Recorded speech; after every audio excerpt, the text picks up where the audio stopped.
Ever wondered what makes electric cars so special? The future of driving is here, and it's powered by something way cooler than gasoline. In the next 3 minutes, I'm going to break down exactly how these cars work. No complicated jargon, just the basics you need to know. Ready? Let's go. First, let's talk about the heart of the electric car, the battery. It's like the fuel tank in a traditional car, but instead of gasoline, it stores electrical energy. The bigger the battery, the longer the car can go on a single charge. When you plug the car into a charger, the battery fills up with energy, just like your phone charging up overnight. Once it's full, the car is ready to roll. Now, let's look at the motor.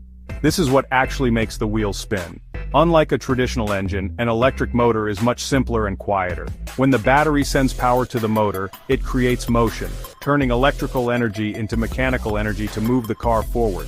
Electric motors are super efficient, meaning more of the energy from the battery actually goes toward moving the car instead of getting lost as heat. Next up is the inverter. Sounds complicated, but it's pretty simple.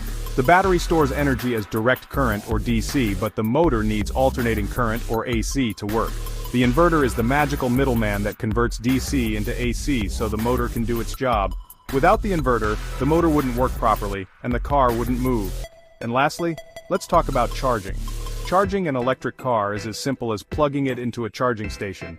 There are different types of chargers, slow chargers which take longer, and fast chargers which can fill up the battery much quicker. Fast charging means you can get back on the road in no time, while regular charging can be done overnight. Just like your phone. So, to recap, an electric car runs on a battery that stores energy, which powers the motor to move the wheels. The inverter makes sure the power gets to the motor in the right form, and the whole system gets recharged at a charging station.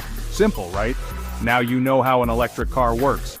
Next time you see one on the road, you'll have a better idea of what's under the hood, without the engine noise.